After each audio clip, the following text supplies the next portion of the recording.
اعوذ باللہ من الشیطان اللعین الرجیم بسم اللہ الرحمن الرحیم وبہ نستعین وہو خیر معین رب اشرح لی صدری ویسر لی امری واحلل عقدۃ من لسانی یفقہوا قولی۔ النوع الثانی حروف تنصب الاسم وترفع الخبر وہی ستۃ احرف وتسمى الحروف المشبهة بالفعل لكونها على ثلاثة أحرف فصاعدا كالفعل وفتح آخرها كالماضي ووجود معنى الفعل فيها وكما أن الفعل يرفع وينصب فكذلك هي ترفع وتنصب۔ جیسا کہ ہماری گفتگو کتاب شرح عوامل میں ہے اور پہلے عرض کیا تھا کہ اس کتاب میں 100 عامل ہیں۔ اسی عاملوں کو ہم نے 2 اقسام میں تقسیم کیا تھا، یا یہ عامل لفظیہ ہوں گے یا عامل معنویہ ہوں گے۔ پھر لفظیہ کو ہم نے 2 اقسام میں تقسیم کیا، یا یہ عامل لفظیہ سماعیہ ہوں گے یا یہ عامل لفظیہ قیاسیہ ہوں گے۔ پھر ان سماعیہ عاملوں کو ہم نے 13 انواع میں تقسیم کیا۔ ان 13 انواع میں سے پہلی جو نوع تھی وہ حروف جارہ کے بارے میں تھی، وہ حروف جو اپنے اسم کو جر دیتے تھے۔ 17 حروف وہ الحمدللہ کل ہم نے مکمل کر دی تھی، اور آج ہماری ان 13 انواع میں سے جو دوسری نوع ہے وہ بھی حروفوں کے بارے میں ہے۔ ایسے حروف جو اسم کو نصب دیتے ہیں اور خبر کو رفع دیتے ہیں۔ یہ حروف اگر زیادہ تر نہیں ہیں، فقط 6 حروف ہیں۔ کون سے؟ 6 حروف ہیں۔ کون سے؟ ان، کأن، لیکن، لیت اور آخری لعل، یہ 6 حروف ہیں۔ ان کو جو نام دیا جاتا ہے وہ کہتے ہیں حروف مشبہ بالفعل۔ کہتے ہیں کہ ان کو حروف مشبہ بالفعل کیوں کہا جاتا ہے، یعنی وہ حروف جو فعل کے ساتھ تشبیہ رکھتے ہیں۔ یعنی ہم عربی میں کہیں گے کہ حروف مشبہ بالفعل، اور ترجمہ کریں گے جب اردو میں تو ہم کہیں گے کہ ایسے حروف جو فعل کے ساتھ تشبیہ رکھتے ہیں۔ پھر سوال کریں گے آپ کہ بھائی یہ فعل کے ساتھ کس چیز میں شباہت رکھتے ہیں؟ ہاں، فرماتے ہیں کہ جیسے آپ کا فعل 3 حرفی ہوتا ہے یا 3 سے زائد حرف پر بنا ہوا ہوتا ہے، اسی طرح یہ حروف بھی یا 3 حرفی ہوتے ہیں یا 4 حرفی ہوتے ہیں مثلا۔ ٹھیک ہے، جیسے مثلا آپ کا فعل 3 حرفی ہے، نصر، یہ 3 حرفی ہے، نون صاد را۔ اسی طرح ہمارے یہ حروف میں سے پہلا جو ہے مثلا کیا ہے، اگر ان ہے یا ان ہے، یہ بھی کیا ہے، 3 حرفی ہیں، ان الف اور 2 نون ہیں۔ ٹھیک، جیسے مثال 3 حرفوں سے زائد والا مثال، اگر اکرم، آپ کا 4 حرفی فعل ہے یہ اکرم، اور اسی طرح یہاں پر کیا ہے، کأن ہے، کاف الف اور 2 نون، 4 ہو گئے، 4 حرفی یہ بھی ہو گیا۔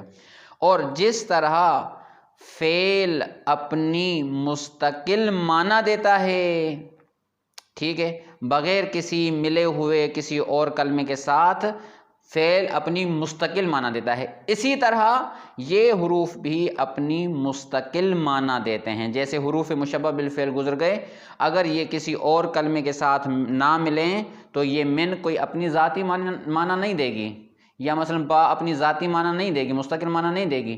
یہ جو حروف ہیں یہ اپنی مستقل معنی دیتے ہیں۔ جیسے مثال ان کی معنی کیا ہوگا، تحقیق، بے شک، جیسے ہم کہتے ہیں۔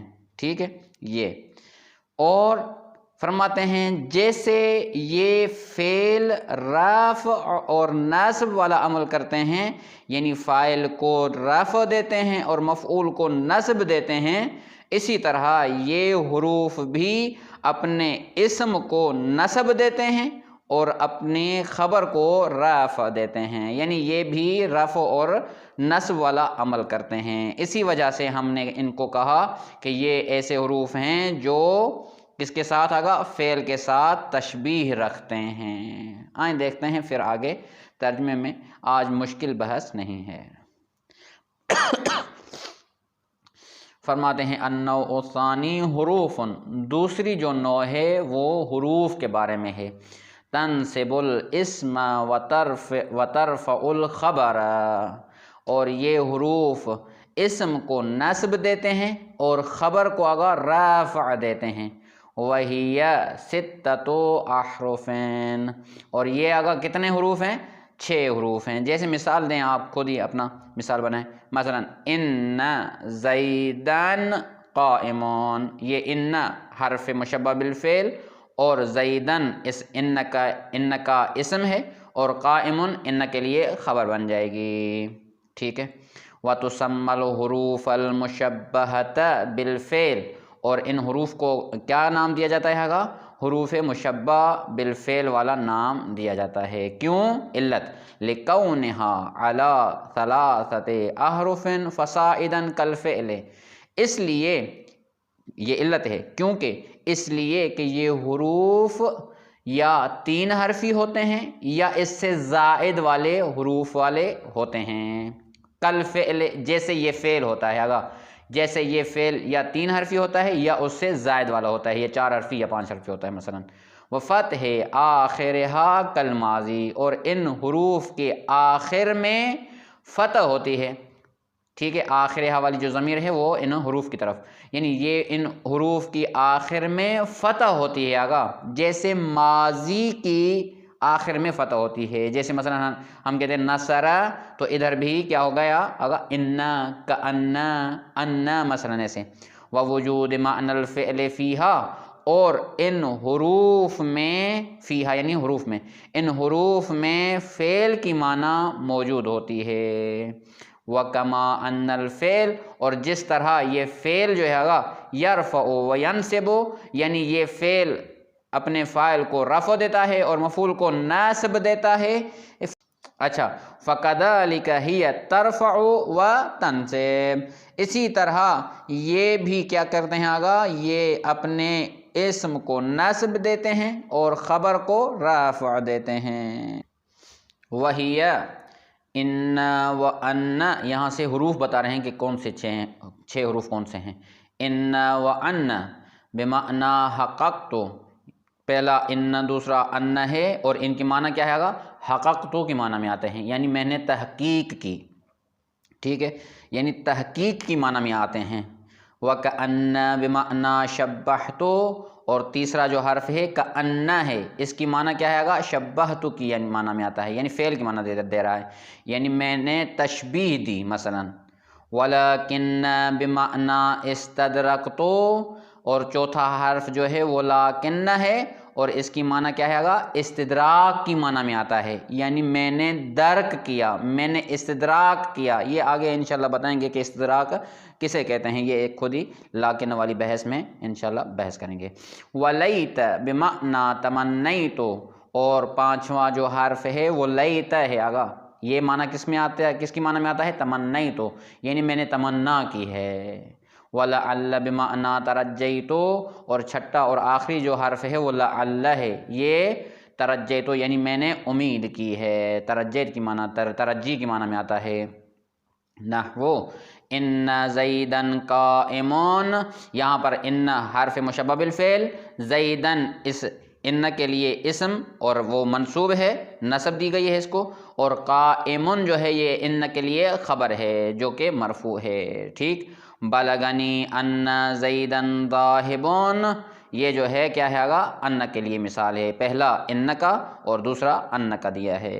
والفرق بینہما ان المقصورۃ مع اسمہا وخبرہا کلام تام۔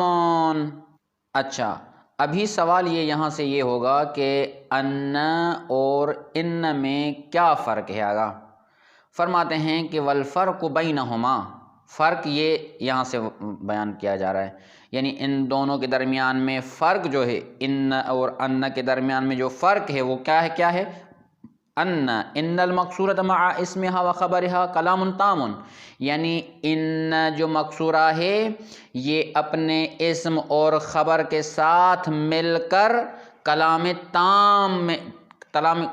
تام کے حکم میں ہوتا ہے آگا، یعنی یہ کلام تام بن جاتا ہے، ان اپنے اسم اور خبر کے ساتھ کلام تام ہوتا ہے، بخلاف ان المفتوحۃ، بخلاف ان المفتوحۃ فإنها مع اسمها وخبرها فی حکم المفرد، فرماتے ہیں برخلاف یہ بات ہے کس کے آگا؟ ان مفتوحہ کے، کیوں؟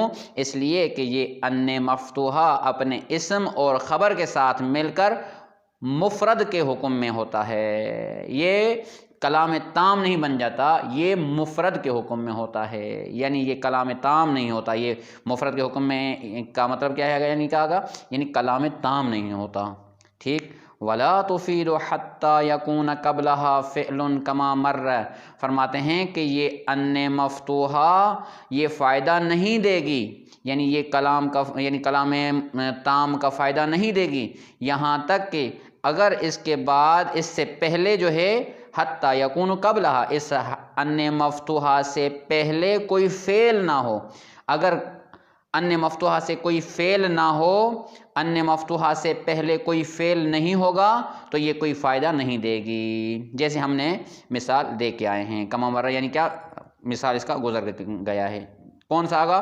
بلغنی ان زیدن ذاہبون، یہاں سے یعنی ان سے پہلے کیا ہے آگا؟ بلغنی فعل ہے، یعنی مجھ تک یہ بات پہنچی کہ زید جانے والا ہے، ابھی یہ ان اور اس کا اسم اور خبر یہ مل کر یہ بلغنی کے لیے یہ پورا جملہ جو ہے یہ فاعل بن جائے گا، کس کے لیے آگا؟ بلغنی کے لیے، یہ مفرد کے حکم میں ہے، نہ کہ یہ کلام تام بن کر اپنی معنی مستقل رکھتا ہو، نہیں ایسے نہیں ہے، یعنی یہ کلام تام نہیں ہوگا۔ اچھا، یا اس سے پہلے فعل ہو تاکہ فائدہ دے، یا نہیں اس سے پہلے کیا ہوگا؟ اسم ہو، او اسم نحو حق ان زیدن قائمون، یہ جو ہے ان سے پہلے کیا ہے؟ حقن، یہ اسم ہے، یہ مبتدا بن جائے گا، صحیح ہے، اور یہ اپنا یہ ان حرف مشبہ بالفعل، زیدن اسم اور قائمن خبر، یہ سارا جملہ مل کر یہ حقن کے لیے آگا خبر بن جائے گی، ٹھیک ہے، حقن ان زیدن قائمون، حق یہ ہے کہ زید کھڑا ہے، ٹھیک، او ظرفن، یا کیا ہے آگا؟ یا اس ان مفتوحہ سے پہلے ظرف ہو تاکہ یہ کیا ہے؟ فائدہ دے کلام تام کا، جیسے مثال عندی انک قائمون، یعنی کیا آگا؟ عندی کیا ہے؟ یہ ظرف ہے، اور اس کے بعد ان، یعنی ان سے پہلے جو ہے وہ ظرف آیا ہے، کاف کا یہ ضمیر مخاطب ہے اور یہ اسم بنے گا، یہ محلن کیا ہے آگا؟ منصوب ہے، قائمن کیا ہے؟ یہ اس ان کے لیے خبر ہے، یہ پورا جملہ مل کر عندی مبتدا کے لیے نہیں، بے بخشید، عندی یہ خبر مقدم ہے اور یہ پورا جملہ مل کر یہ مبتدا مؤخر بن جائے گا، یعنی میرے پاس تم کھڑے ہو، صحیح ہے، یہ یہاں تک ایسے ہوگا، یعنی کیا؟ یعنی ان مفتوحہ سے پہلے تین چیزیں ہوں گی تو یہ کلام تام کا فائدہ دے گی، ورنہ یہ فائدہ نہیں دے گی۔ اچھا، اس کے بعد فرماتے ہیں وَتَلْحَقُهُمَا مَلْكَافَةُ فَتُلْغِيَانِ عَنِ الْعَمَلِ، اور فرماتے ہیں کہ ان اور ان کے ساتھ مائے کافہ بھی ملحق ہوتی ہے، مائے کافہ ملحق ہوتی ہے کس کے ساتھ آگا؟ ان اور ان کے ساتھ، جب یہ مائے کافہ ملحق ہو ان دونوں کے ساتھ تو کیا ہوتا ہے آگا؟ فَتُلْغِيَانِ عَنِ الْعَمَلِ، تو پس اسی صورت میں کیا ہوگا آگا؟ ان دونوں کا عمل جو ہے وہ ملغا ہو جائے گا، باطل ہو جائے گا، یعنی یہ اپنا پہلے والا عمل نہیں کریں گے۔ فَحِينَئِذٍ تَدْخُلَانِ عَلَى الْجُمْلَتَيْنِ، فرماتے ہیں اسی صورت میں جب یہ مائے کافہ داخل ہو ان دونوں پر تو یہ دونوں داخل ہوتے ہیں کس پر آگا؟ جملوں پر، یعنی دو جملوں پر کیا ہے آگا؟ داخل ہوتے ہیں. جیسے مثال آگا انما ولیکم اللہ ورسولہ وانما یعمر مساجد اللہ من آمن باللہ، یعنی انما ولیکم اللہ پہلا جو جملہ ہے وہ جملہ اسمیہ ہے، انما اس پر جملہ اسمیہ پر داخل ہوئی ہے، اور دوسرا جو مثال ہے وہ انما یعمر مساجد اللہ، یعنی یہ انما جملہ فعلیہ پر داخل ہوئی ہے. ہمارا شاید مثال کس میں آگا؟ انما ولیکم اللہ میں ہے، یعنی یہ جملہ اسمیہ پر داخل ہوئی ہے، اور دوسرا جو ہے وہ جملہ فعلیہ پر داخل ہوئی ہے اور اس نے اپنا کوئی بھی عمل نہیں کیا. اس کے بعد ایک اہم یہ بات ہے، اور آغا صاحب جانیے گا کہ یہ جو نوع ہے امتحان میں ممتحن سوال، حفظی سوال بھی پوچھتے ہیں اس سے، اور تقریباً عبارت بھی یہاں سے پڑھاتے ہیں. برائے مہربانی یہ نوع جو ہے اہم نوع ہے اور حفظ والی نوع ہے. امتحان میں اکثر ان میں سے بہت سوال آتے ہیں، شفاہی میں بھی اور قدمے میں بھی سوال یہاں سے نکلتے ہیں. فرماتے ہیں وَعْلَمْ، یہاں سے یہ سوال مہم ہے آپ کے لیے، یاد کرنے والا سوال یہ ہے وَعْلَمْ أَنَّ تُكْسَرُ إِنَّ فِي أَحَدَ عَشَرَ مَوْضِعًا. یہاں سے فرماتے ہیں کہ بھائی دیکھیں عربی کتاب میں آپ جو بھی اٹھائیں گے تو وہاں پہ اعراب وغیرہ نہیں ہوتے ہیں. ہاں ابھی آپ پریشان ہو جائیں گے کہ مثلا اس ان کو ہم فتح دے کر پڑھیں یا کسرہ دے کر پڑھیں، ان پڑھیں یا ان پڑھیں. ابھی آپ کو یہ عوامل والی کتاب بتا رہی ہے کہ بھائی 11 مورد ایسے ہیں جہاں پر اگر ایسا کوئی لفظ آ جائے تو اسی جگہ پر آپ ان پڑھیں گے، ان نہیں پڑھیں گے. 11 مورد آپ ایسے یہ یاد کر لیں. ایسی جگہیں دیکھیں تو آپ حمزے کو کسرہ کے ساتھ پڑھیں گے، فتح کے ساتھ نہیں پڑھیں گے. کہتے ہیں وَعْلَمْ أَنَّ تُكْسَرُ إِنَّ فِي أَحَدَ عَشَرَ مَوْضِعًا. فرماتے ہیں تم جانو کہ یعنی ان کے حمزے کو کسرہ دی جائے گی 11 موضع میں، 11 موردوں میں ان کے حمزے کو کسرہ دی جائے گی. الاول، پہلا مورد کون سا آئے گا؟ عند الابتداء نحو ان الذین آمنوا. جب بھی ان کلام کی ابتدا میں آ جائے، صحیح ہے، تو اس وقت ہم حمزے کو کسرہ دے کر پڑھیں گے، فتح کے ساتھ نہیں پڑھیں گے. جیسے مثلا ان الذین آمنوا، یہاں پر ابتدا کلام کی ابتدا میں وارد ہوئی ہے تو ہم کسرہ کے ساتھ پڑھیں گے ان الذین آمنوا. ٹھیک. الثانی، دوسرا مورد آگا بعد الموصول. جب بھی موصول کے بعد ان آ جائے وہاں پر ہم حمزے کو کسرہ کے ساتھ پڑھیں گے، نہ کہ فتح کے ساتھ پڑھیں گے. جیسے مثال جاءنی الذی ان اباہ عالمون. یہاں پر دیکھیں ان سے پہلے جو ہے وہ کیا ہے آگا؟ الذی موصول ہے، یعنی الذی موصول کے بعد ان آیا ہے، یہاں پر ہم کسرہ دیں گے، مفتوح نہیں پڑھیں گے. جاءنی الذی ان اباہ عالمون، یعنی میرے پاس وہ آیا جس کا باپ عالم تھا. ٹھیک ہے. الثالث بعد القول. تیسرا مورد آگا کیا ہے؟ یعنی مادہ قول کے بعد، یعنی جب بھی مادہ قول کے بعد ان آ جائے ہم الف کو کیا پڑھیں گے آگا؟ کسرہ دے کے پڑھیں گے، نہ کہ مفتوح پڑھیں گے.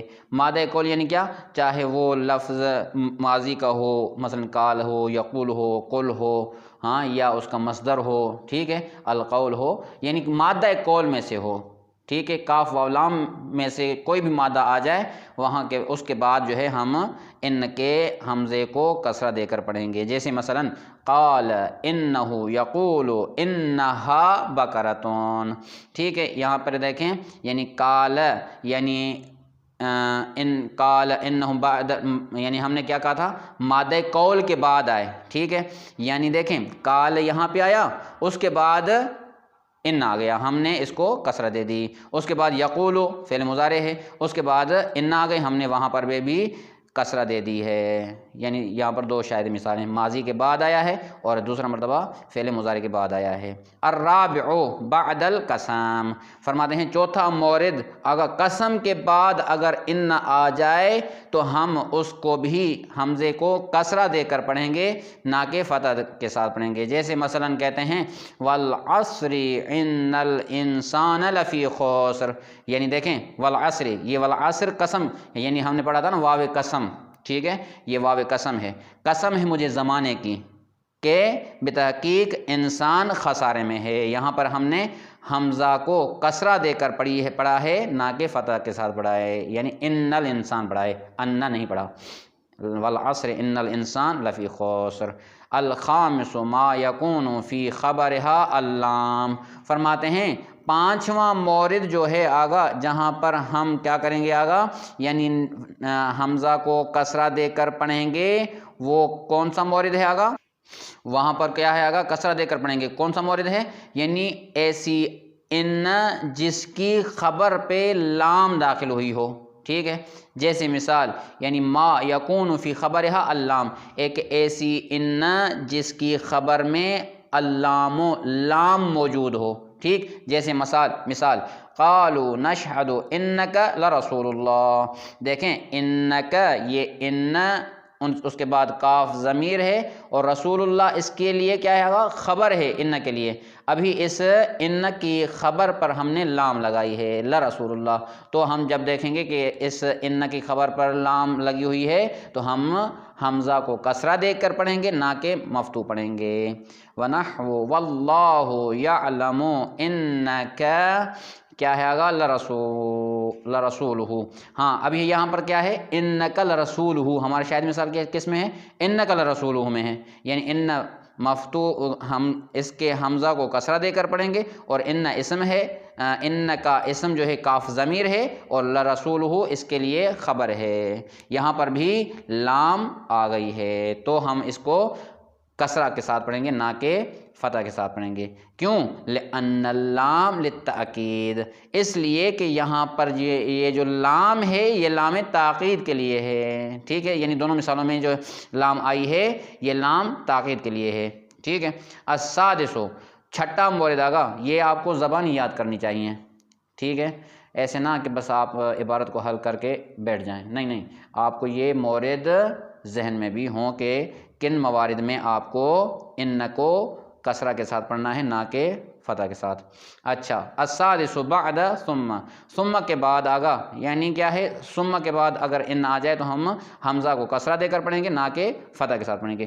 ثم ان علینا بیانہ، دیکھیں ثم کے بعد ان آیا ہے تو ہم کسرہ کے ساتھ پڑھا ہے نہ کہ فتح دے کر۔ السابع بعد کلا، فرماتے ہیں کہ ساتواں مورد جو ہے آگا جس کے بعد ہم حمزہ کو کسرہ کے ساتھ پڑھیں گے وہ کیا ہے آگا؟ کلا کے بعد ہے، یعنی جب کلا آ جائے اس کے بعد ان آ جائے تو ہم حمزہ کو کسر دے کر پڑھیں گے، جیسے مثلا کلا انہم عن ربہم، کلا کے بعد ان آ گیا اور ہم نے کسرہ دے کر پڑھا ہے۔ الثامن من بعد العامر، فرماتے ہیں کہ آٹھواں مورد جو ہے آگا یعنی امر کے بعد، یعنی فعل امر کے بعد اگر ان آ جائے تو وہاں پر بھی ہم کسرہ دے کر پڑھیں گے، جیسے مثلا ذُقْ انک انت العزیز الکریم، یہاں پر ذُقْ جو ہے یہ فعل امر ہے، ٹھیک ہے؟ اس کے بعد ان آیا ہے، ہم حمزے کو کسرہ دے کر پڑھا ہے، شاید مثال ہمارا کس میں آگا؟ انک انت عزیز کریم میں ہے۔ اچھا، اس کے بعد التاسع بعد النہی، فرماتے ہیں کہ نواں جو مورد ہے ہمارا جہاں پر ہم حمزے کو کسرہ دے کر پڑھیں گے وہ کیا ہے آگا؟ بعد النہی، نہی کے بعد اگر ان آ جائے وہاں پر بھی ہم حمزے کو کسرہ دے کر پڑھیں گے نہ کہ فتح کے ساتھ، جیسے مثلا لا تحزن ان اللہ معنا، صحیح ہے؟ یہاں لا تحزن یہ کیا ہے؟ یہ فعل نہیں ہے اور اس کے بعد ان آیا ہے، ہم کسرہ دے کر پڑھیں گے یہاں پر بھی۔ العاشر بعد الدعاء، اور 10واں نمبر جو ہے وہ آگا کیا ہے مورد؟ دعا کے بعد ہے، دعا کے بعد بھی ہم ان پڑھیں گے نہ کہ ان پڑھیں گے، جیسے مثلا ربنا انی اسکنت من ذریتی بواد غیر ذی زرع، یہاں پر کیا ہے آگا؟ دعا ہے، ربنا، یہ ربنا یہ کیا ہے؟ دعا کی علامت ہے، ربنا انی اسکنت من ذریتی بواد غیر ذی زرع، یہاں پر کیا ہے؟ انی اسکنت، یعنی ہم نے یہاں پر بھی حمزہ کو کسرہ دے کر پڑھا ہے۔ اچھا، الحادی عشر بعد النداء، 11واں مورد اور آخری مورد کیا ہے آگا؟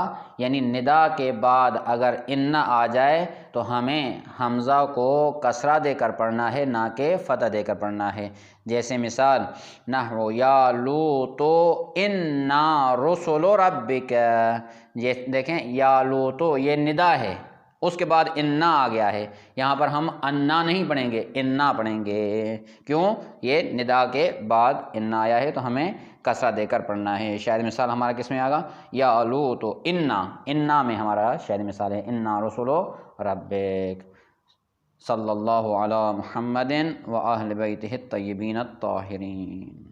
اچھا